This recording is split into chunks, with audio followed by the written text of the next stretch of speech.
Ça va, Michel? Pas trop mouillé? Il a bien plu ce week-end à Spa-Francorchamps. Par contre, tu as vu? Charles Leclerc est de retour sur le podium. P3 pour le pilote Ferrari. Et quoi, Michel? Tu veux qu'il remporte un Grand Prix? Bah, c'est pas à moi qu'il faut le dire, Michel. C'est quand ils veulent chez Ferrari. Allez, générique.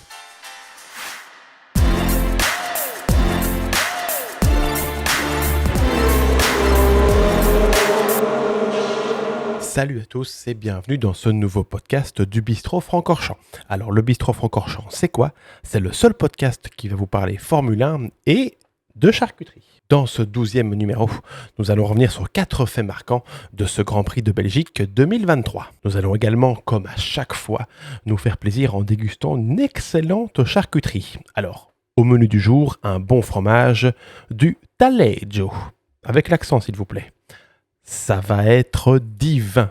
Et pour la F1, nous allons parler du retour de Ferrari et de Charles Leclerc sur le podium, de Lewis Hamilton et de son jusqu'au boutisme, du bon coup de Fernando Alonso et de la toute petite bêtise d'Oscar Piastri. Allez, ouverture du Bistrot Francorchamps. Charles Leclerc et Ferrari sont de retour sur le podium. Le Monégasque a fini ce Grand Prix à une 3e position et a réalisé un très bon week-end en Belgique. Malheureusement, c'était le mieux que pouvait espérer Ferrari derrière les intouchables Red Bull. Parti depuis la pole position suite à la pénalité de Max Verstappen, Leclerc a conservé sa première place au départ. Mais au bout de la ligne droite de Kemmel, la Red Bull de Sergio Pérez n'a fait qu'une bouchée de la Ferrari pour prendre la tête de la course. Au 9e tour, même chose avec Max Verstappen qui a avalé la Ferrari. Leclerc se retrouve alors en 3e position. Un bon rythme, une bonne stratégie et Charles Leclerc va réussir à garder Lewis Hamilton derrière lui pour le reste de la course. Ferrari a donc réussi à maximiser les points avec le package dont il disposait. Maintenant, il va falloir garder cette bonne dynamique et ce bon rythme en course pour la reprise du championnat. Ça sera donc après la trêve estivale à la fin du mois d'août à Zandvoort, aux Pays-Bas. Oui, je sais, Michel, sur les terres de Max Verstappen. Et alors?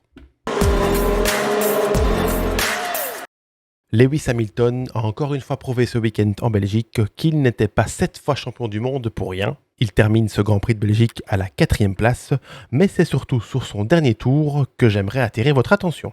Hamilton est P4 et n'est pas dans le rythme pour aller chercher la 3e place et le podium à Charles Leclerc. Il se plaint du retour du fameux marsouinage sur sa monoplace et est en difficulté avec ses pneumatiques. Mais pour grappiller encore un point supplémentaire, il décide de rentrer au stand pour mettre des pneus neufs et essayer de réaliser le meilleur tour, et ceci pour le dernier tour de la course. Hamilton sait sûrement qu'il ne sera pas champion du monde cette année, mais un point, c'est un point, et le Britannique ne veut rien lâcher. Et il va y arriver.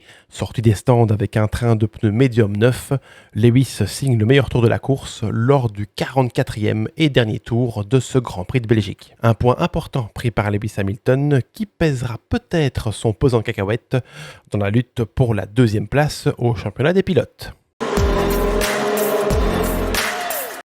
Et nous voici arrivés au moment de délectation ultime, la dégustation de notre excellente charcuterie. Au menu du jour, un fromage italien, du taleggio.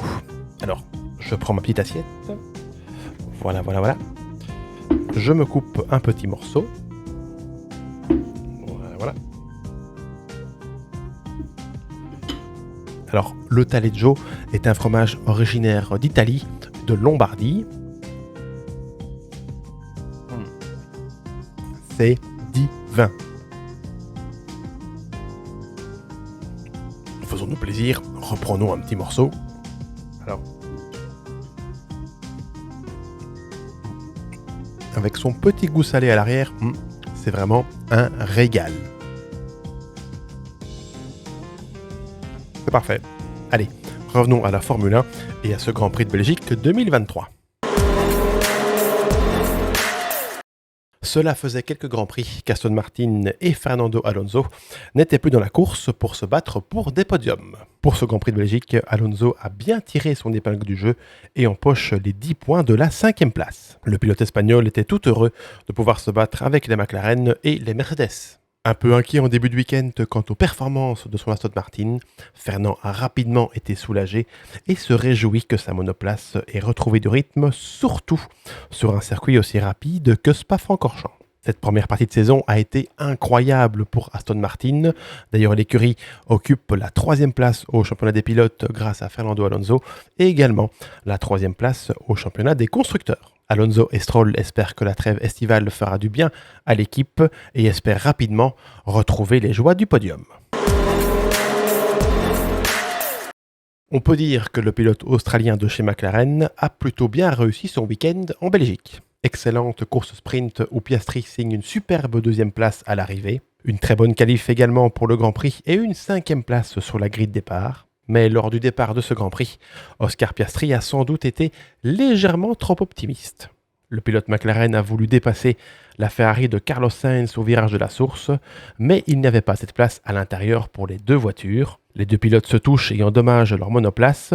Verdict, abandon pour Piastri un peu plus loin dans ce premier tour, et Carlos Sainz restera un peu plus longtemps en course, mais pas de miracle non plus. L'Espagnol doit jeter l'éponge un peu plus tard. Les deux pilotes se renvoient la balle concernant cet accrochage. Piastri estime que Sainz aurait dû lui laisser un peu plus de place et Sainz critique le manque d'expérience d'Oscar Piastri. Alors au Bistrot-Francorchamps, on pardonne volontiers ce léger écart d'Oscar Piastri, car son week-end a été quasiment une réussite, mais attention quand même à l'excès d'optimisme s'il veut se battre avec les cadors du championnat.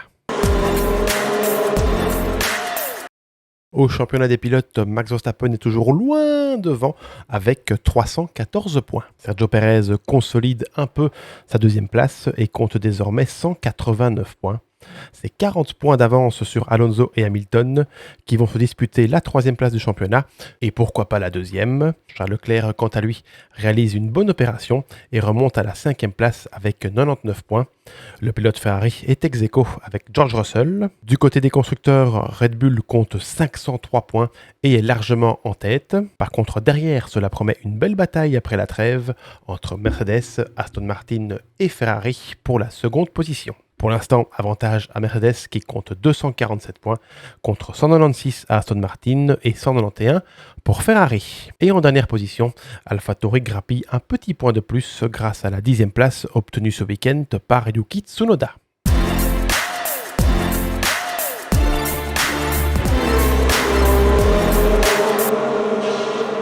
Voilà, c'est la fin de ce podcast du Bistrot-Francorchamps numéro 12. N'hésitez pas à le liker, à le partager et à nous laisser vos commentaires sur ce Grand Prix de Belgique 2023. Vous pouvez également écouter ce podcast en audio sur Spotify et sur toutes les autres plateformes d'écoute.